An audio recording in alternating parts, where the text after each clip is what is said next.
Hi, welcome back. I hope you had a wonderful week and you're ready to talk translation. In this Insider, we continue exploring a more sustainable translation industry and how we can be more sustainable, but today we do it a little different. I explain why, in my view, certified translation it's the only type of work that I believe you must always print.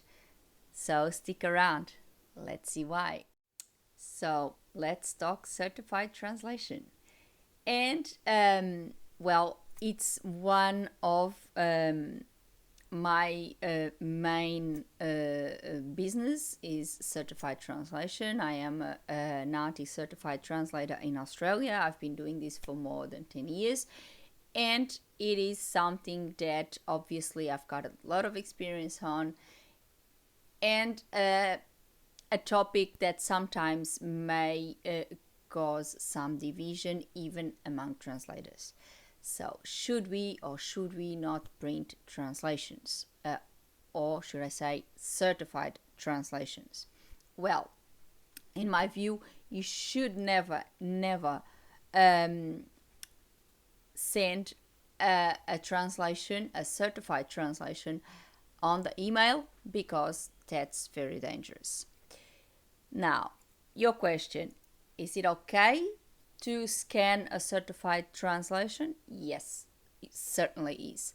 I always scan my certified translations to keep on my records as a proof that I've done the job should any problems rise from it. But is it okay to send a certified translation to a client? No, I don't think it is, because there is a lot of risks involved. First of all, there is the fact that if you are requiring, your client is requiring a certified translation, that means that document is going to end up in an application in some government body, either in Australia, in my case, in Portugal, or any other country. Usually authorities, they don't really like any digital form of documents. They like the originals. Why? Because it is easy for them to ascertain the authenticity of that document. If it's something digital, obviously they cannot 100% be sure that it's the real deal and that is a official document, that is the one that they are looking for. Secondly, and most importantly, if you send a digital form of a certified translation, that will contain your stamp and your signature. And that's very dangerous because it can be copied and it can be forged, and you end up being a victim of identity theft. And that has happened with other colleagues, not only with their NATI stamps and with the stamps of their associations, but also with their CVs. That's why a lot of translators have decided to not publish their CVs, because a lot of them were being victim of identity theft, and a lot of those CVs were being stolen by fraudsters and then used to send to possible clients and pose as those colleagues and try to get jobs, obviously try to scam those possible clients.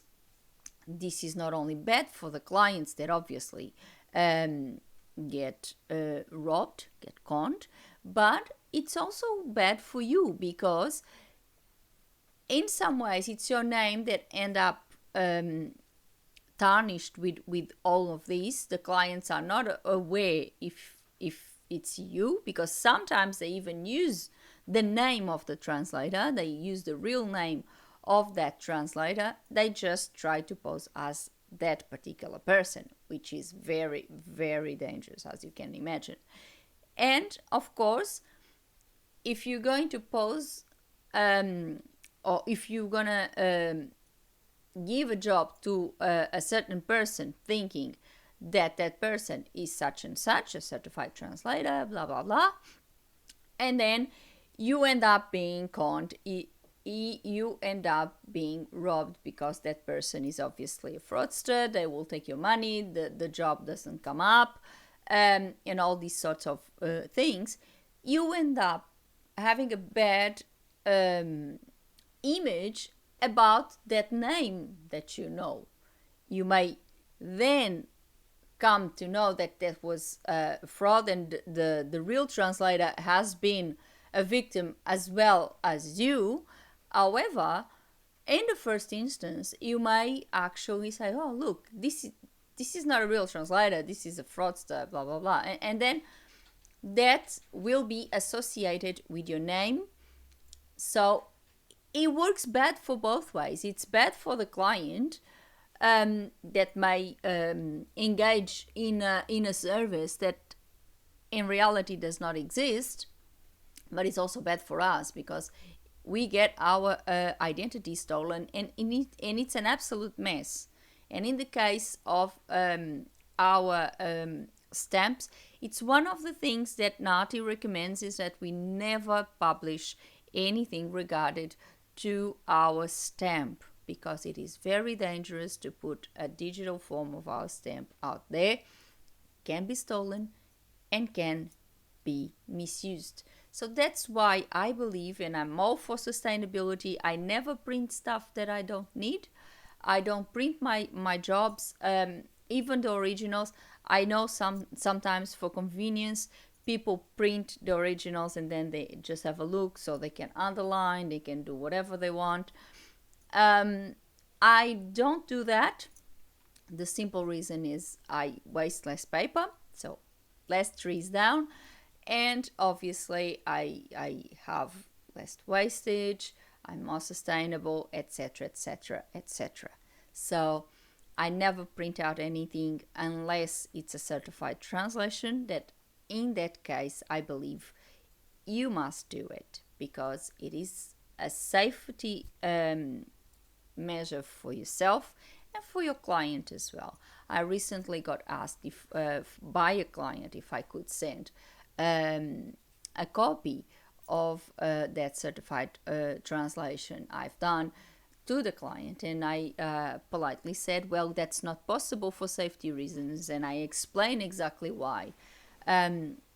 If the client, for example, because you're sending the work via mail, so on the mail, and the client may want you to send something as a proof that you actually have done the work, you can simply send the Word file with the translation.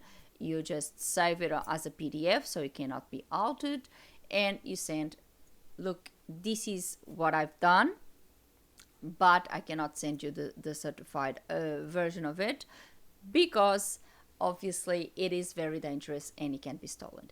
This is one of the things that I believe we should always do. I always recommend my colleagues, if I talk to any colleague, and in my courses, I always recommend that you never share a digital form of your stamp, or you never publish a certified translation. Or and when I say publish, I say obviously you're not going to publish in any social media or any other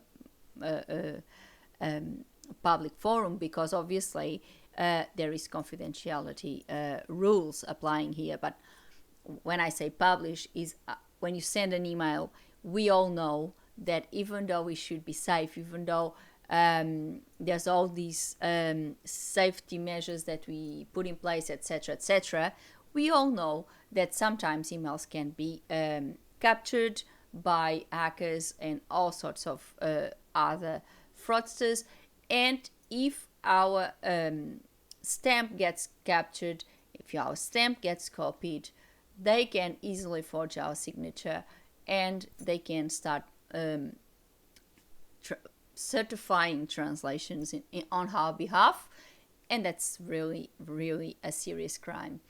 It is a mess then to solve, because obviously for you it's identity theft. You have to prove you have been your identity has been stolen. And for the client, obviously it's an even bigger mess, because they have to deal with documents that may not even come, or if they do, they may be an absolute mess. And sometimes these fraudsters, they may use it for their own good. Like if they want any document certified or something, they do that and they certify that themselves.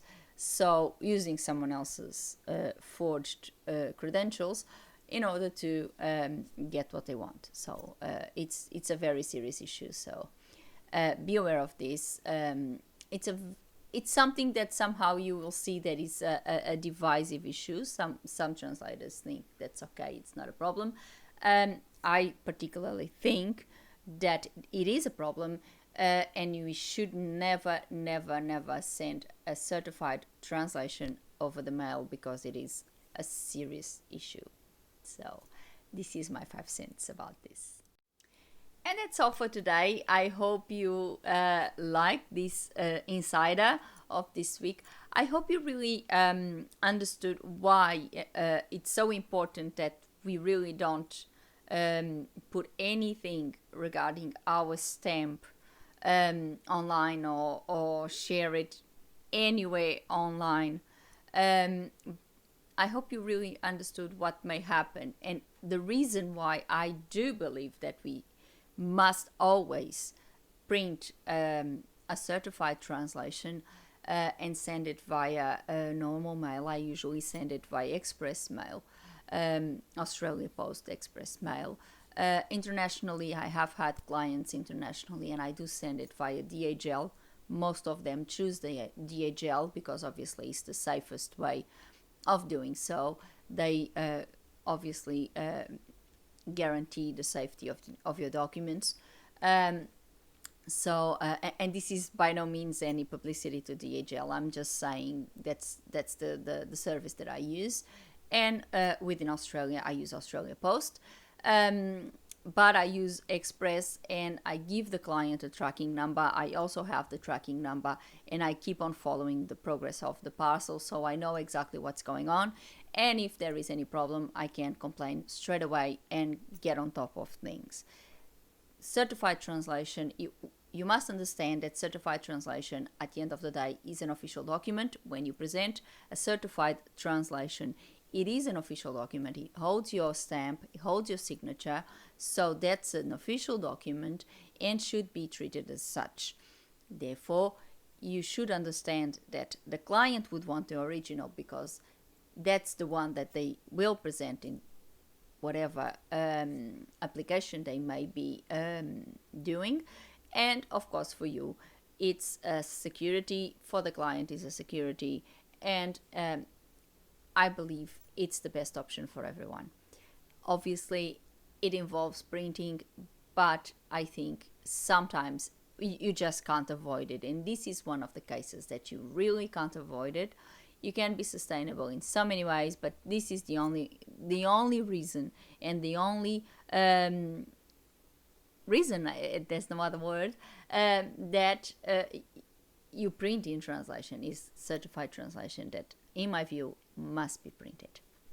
If you are there, if you are also a certified translator and you've been doing it and you do it differently, just share, just let us know what you do. Or if you also agree with me and you think that it's a no-no just sending certified translation via email, share with us, just share your opinions. I think it's very important to share. This is what we should share. And of course, put a like on the video and subscribe the channel with a little click on the bell so you get a notification of a new insider every week. Before I go, I would like to thank you all for watching and see you next time. Thank you so much. Bye.